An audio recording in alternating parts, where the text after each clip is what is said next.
Many people find, when you get married, there are certain things that really perhaps your partner doesn't agree with. Certain friends, certain habits, hobbies, and very cleverly, I might point out, sometimes it depends on how powerful that particular individual is. Those particular friends, hobbies, quirks can be rescinded. You know what I'm saying? You can change your thought process. They have the ability to say, perhaps it's not the right person you should be mixing with, that type of thing. As ever, this apparently is what happened regarding Meghan Markle and one time one of Prince Harry's closest friends.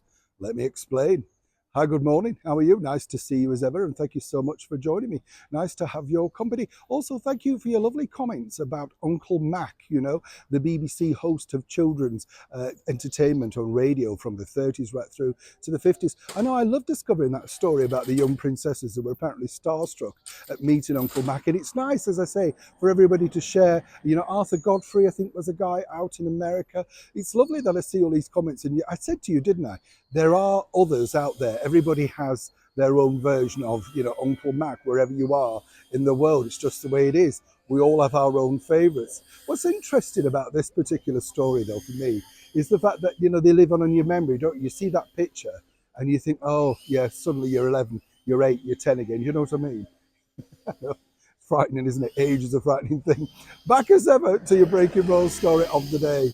You see, part of the problem for Prince Harry was this. He came with a very, very contactable black book, as some people might say. He knew everybody. Everybody wanted to know him. He was popular with presidents, with dignitaries, film stars. He was the Playboy Prince, good-looking boy, and seemingly very happy, although they later found out that he wasn't as happy as he was portraying in his book Spare.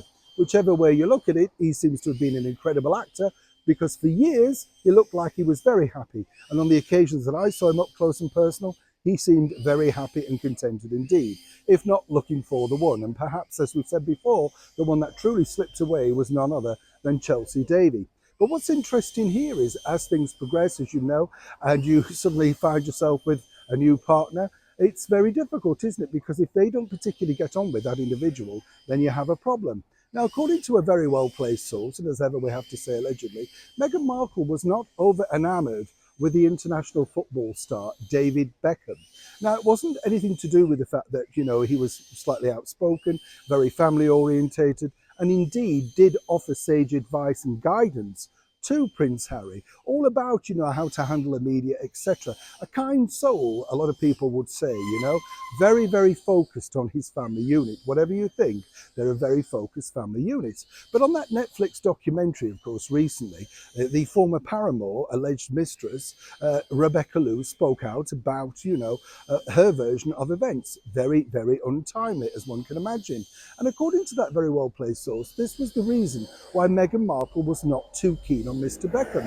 You see, she didn't like that alleged story about Rebecca Lou, thought it was kind of bad news, and the fact that he'd never truly addressed it.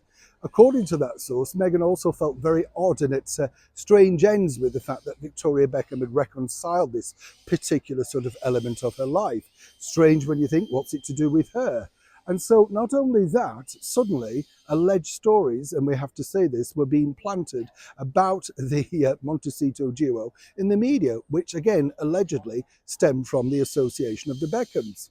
Now, one might suggest that this is a very well-timed piece, because obviously Rebecca has popped up recently once again selling her side of the story. I think for about £9,000 on GMB, or around about £5,000, depending on who you believe, who looks after the accounts. But either way, there's money to be made in celebrity. But the other side of it is this. If Harry truly believes that, then he's relinquished a very good and close friendship. Everybody makes blips. He's openly spoken about it in his documentary.